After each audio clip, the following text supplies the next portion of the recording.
Mgbe enyi m na-aka otu a ụmụgbara egwu ahụ ọfụma ama m dịka ị gbara afere egwu a nke na nke si ka mmadụ dị bụ nke Pọl Nwokocha kọpụtara ọ nwere ihe mụtara n'egwu a ma nkwe ihe ghọtara na ya ọkwa ya ma ọ ghọtakwara ihe n'ime ya anyị nọ nnọọ na-ekwuri maka ogologo akpịrị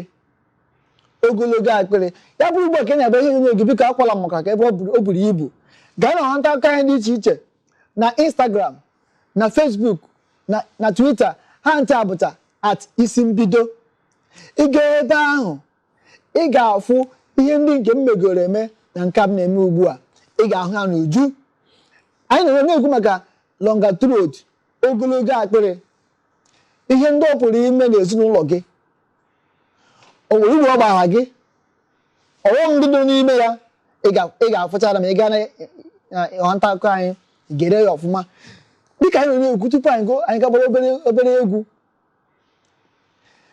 gị nwoke ji nwaanyị jiri ezinụlọ ị kwesịghị inwe ogologo akpịrị ọ nwere nwoke nwere ogologo akpịrị ma ha mere ọ mụtara ụmụ ise ree ofu mmadụ ihe ọ bụ na nne ya rere ya ewere mee ihe ma amaghị ihe ọ bụ ọkara ịdị ndụ taa bụ onye ga-enwe ezinụlọ nke ya ọ bụ ogologo akpịrị mere nwoke a na Baịbụl na-akpọ Judas nke karọt jiri ree nna ya ukwu ogologo akpịrị mgbe o letara ya gịnị meziri ọkwa makwara okwu ogologo akpịrị mgbe nwaanyị ahụ nọ na di ji n'ugburu ọnọrọ di na-achọ di ogologo akpịrị okwu ogologo akpịrị mere nwa agbọghọ ahụ nọ n'ụlọ akwụkwọ mahadum kama onye atụrụ isi ala ma onye ọ kwere wee bịa ọ na-amụ nke a na-amụ nke ọzọ ma ihe m na-ekwu maka ya nke ọzọ ahụ ekweghịzi ya ma hazie nke ọzọ ahụ ịma ọ bụ nwa afọ Igbo ndị Igbo si na-egosi nwata awọ n'ikpe okwute ị na-arụ ya awọ aka maka awọ na okwute na-eyi nwata nwa agbọghọ ahụ na-agbụ nke ọzọ ahụ bụ ịchụ nwoke ka m na-ekwu maka ya ịchụ nwoke na ego na ogologo akpịrị ekwenziri ya mụta ihe ọ bịara ụlọ akwụkwọ ịmụta onye nkụzi si ya bịa akwụkwọ elekere nke 8 ọ pụọ n'elekere nke 7 gaje na nke nwoke tupu ọ na-emeta na nke nwoke ọ na-akụ elekere nke ite naanị ọ bezie ihe agba leti maka gịnị ogologo akpịrị afụgo m onye ogologo akpịrị mere atụ ya n'ọrụ ka emekọ otu ọwụ ndị na-ekwozi onye egwugwu ọma ya ezi hụrụ owe ego ọbataim ga-ezuru ya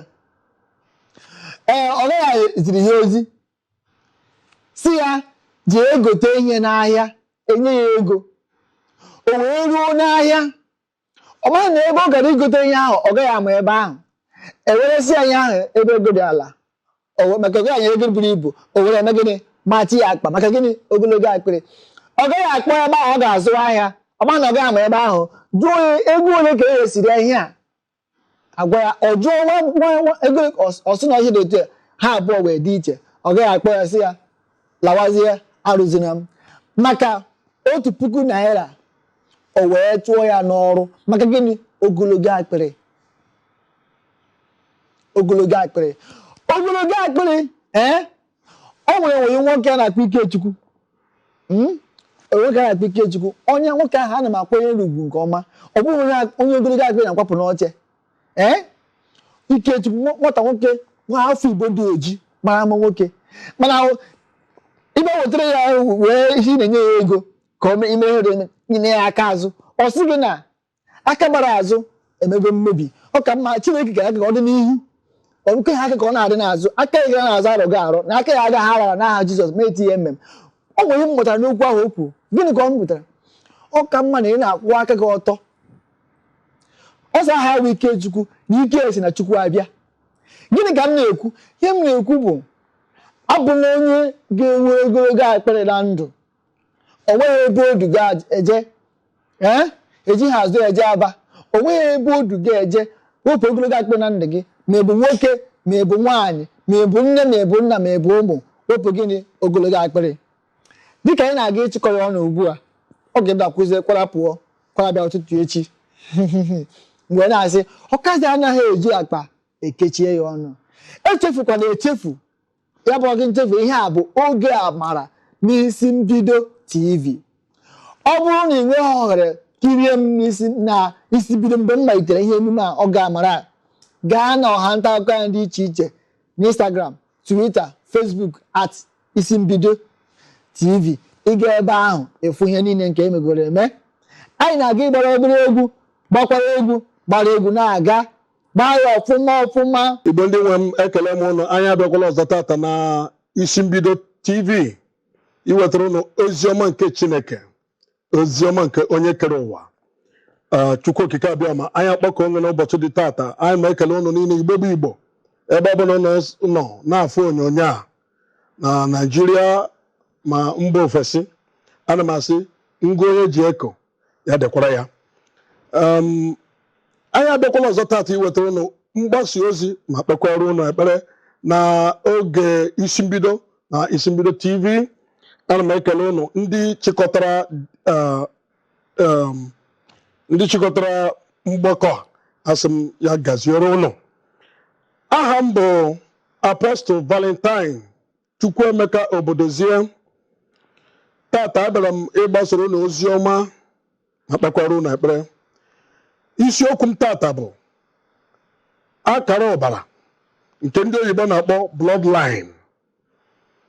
Mmewetara ụnụ nke a n'isi akwụkwọ Genesis 12 site na isi 12 ruo na amaokwu 12 ka ekpe na ekpere. Chineke anyị akpọkọ ọnụ na-asọpụrụ gị tata, na-asị gị bịa were ọnọdụ tata. Ụmụ gị niile ndị nke na-awa ọchị m ugbu a, Chineke asị gị nye ha udo, nye ha ọganiru, bulie ha enu, ka ha na-ekweta n'okwu m tata. Bịa ka igbuoro ha ọgụ niile nke fa na-alụ na mmụọ, ka ndị mmụọ na-agba mgbe niile ndị ọjọọ na-agbara ndụ ha. Bịa wepụ ha, banye ha mmeri n'aha Jizọs, amen. Tata anyị eneba anya na bloodline. Enweghị onye Chineke ekere na-enweghị ọbara. Tutu mmadụ apụta ụwa, a ga-enwe mmekọrịta nwoke na nke nwaanyị.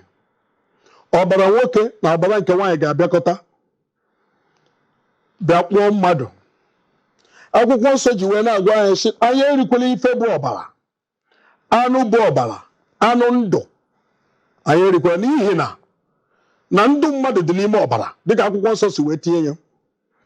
Na n'ụzọ ọzọ, ife ọzọ ya n'anya awụ ọbara gị, line ya kee ka ọ dị, kee ka ọbara ezinụlọ gị dị, ka ife a na-afụkarị n'ezinụlọ gị nwụ na ilere anya ị ama na ihe a si n'ọbara. Ndị Igbo na-asị ihe ahụ o si n'ọbara. Enwere ndị nke bawa ọbara ori, agbara akwụna, ọbara agaghị n'iru, ịdị bara dị n'iche n'iche. Kama tata ana m agwa ụnụ, na-ewetara ụnụ ozi ọma, na-agwazikwa ụnụ na ọbara nke ọbụla wụ ọbara ọjọọ na-emebi ife n'ezinụlọ gị. Tata ọ ya ebe maka gịnị? Enwere ọbara nke kachasị ọbara. Akwụkwọ nsọ sị na ọbara a ọ dị ike, na ndị mmụọ na-afụ ya gbaa ọsọ, ekwensu na-afụ ya maa jijiji. Ọbara nke eji wee megide ọbara niile nwe ọbara ọjọọ nke na-agba mgba n'ezinụlọ gị, ọbara na-emebi ife n'ezinụlọ gị, ọbara na-ebute aka nkụchasị, emegide ọ dịzị ka ya eme. Amara m ọbara nke ibu, amara m ọbara nke na-enye nsogbu n'ezinụlọ ụnụ. Mana enwe ife nchọrọ igosipụta ụnụ n'akwụkwọ nsọ. Mgbe gee ntị, soonụ m ka anyị gaa n'akwụkwọ nsọ nke Genesis site na amaokwu 12. A na-agụpụta from 10. And there was a famine in Egypt, in the land, and Abram went down into Egypt to sojourn there. For famine was grievous in the land. And it came to pass, when he was come near to enter Egypt, that he said unto Sarah, his wife, Behold now, I know that thou art a fair woman, a beautiful woman to look upon. Therefore it shall come to pass, when the Egyptians shall see thee, that they shall say, this is his wife, and they will kill me, but they will save thee. Say, I pray unto you, verse 13, thou art my sister, that it may be well with me for thy sake, and my soul shall live because of thee. Now, I have Abraham atụgasị na nwaanyị ya nwunye ya lụrụ alụ wụzi nwanne ya nwaanyị maka gị na ọ chọrọ ịgbalahụ ebumnobi ndị Ijipt. Ikekwe Ijipt adịghị eji anya afụ nwaanyị mara mma, mana ife m na-achọ ikwu na ihe awa ọbara Abraham ọ tụgasị ọ banyego ya n'ọbara. Ị gaa n'akwụkwọ Genesis 26, Isaac a nọrọ ebe a oge a tụrụ asị a, mana ofu asị a ka Isaac sekwara nye isi nwunye ya. Now, Genesis 26 verse 7, let me start from verse 6. Can begin at 6. And Isaac dwelt in Gerar, and the men of the place asked him of his wife, and he said, she is my sister. The same asị. Now, Abraham ebibi ha asị agbagolite banyere Isaac maka ohere adịrị anyị tres wakịta nyochawa ihe afụkwa na Bible gwagwara anyị dat na Jacob ọnụrụkwa oge atụrụ asị a, mana asị a mechakwara banyere Jacob tụrụ Isaac asị na ihe awụ Jacob ịsọ nwanne Jacob n'eziokwu Jacob asị ahụ agbago mgbọrọgwụ n'ezinụlọ a maka na emebiri ya n'oge generation nke anọ ọwụrụzie ori ụmụ Jacob ebidokwezi tụwasị nkefa gbukwuo mmadụ because onye chọrọ igbu mmadụ ma egburu ọzọ igbu gị maka na Abraham atụgo ntọala asị Isaac akọpịrị ndị ka ndị oyibo na-ekwu ya Jacob ụmụ Jacob akọpịrị Jacob tụrụ ya mba asị ụmụ ya akọpịrị gọzie na ihe awa akwa nwa ya nwoke Joseph ọbara niile anụ a na-arụ ọbara nkefa ji akafe gbuo ewu tee na-arụ akwa kụzie na ọnwụ ọbara nwa ya nwoke Joseph ọkwa ifela ka asị na-amụbanya.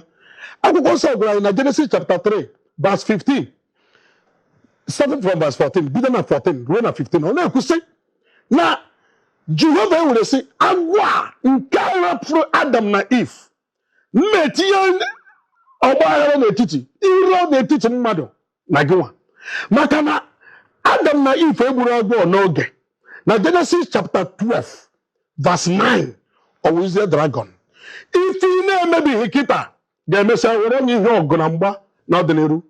Ọbara ibidoro kịta ị na-afụ na ndụ gị biko jide tata gbubie bifo na-efe na ụmụ gị. Abraham egbubere ya at the end of the day na ụmụ ya niile adịbe chọpụta ha niile na-alụcha ụmụ nwaanyị dị fe. Abraham lụrụ nwaanyị mara mma ịfụkwa from ebe a gụrụ Isaac lụrụ nwaanyị mara mma fanche na-alụ ụmụ nwaanyị mara mma from A to Z. Ọ dị ka ahụrụkwa ife dị n'ọbara ha. Arịọtị m chọpụtakwa ife ọzọ m chọpụtakwa na agbụrụ Abraham nwere agbụrụ Abraham ndị isi na-ada bụ ndị ọdụ. Abraham ọ mụtara Ishmael mụta Isaac mana Isaac wụ isi dịka akwụkwọ nsọ si wee gwa anyị. Ibe na-agbata ụmụ Isaac Jacob wụ nke abụọ mana ọ ya wawu isi Ịsọ wụrụ nke ọdụdụ. Ibe na ụmụ Jacob Ruben wụ nke azụ Joseph na ndị ọzọ niile a na ọzọ n'isi.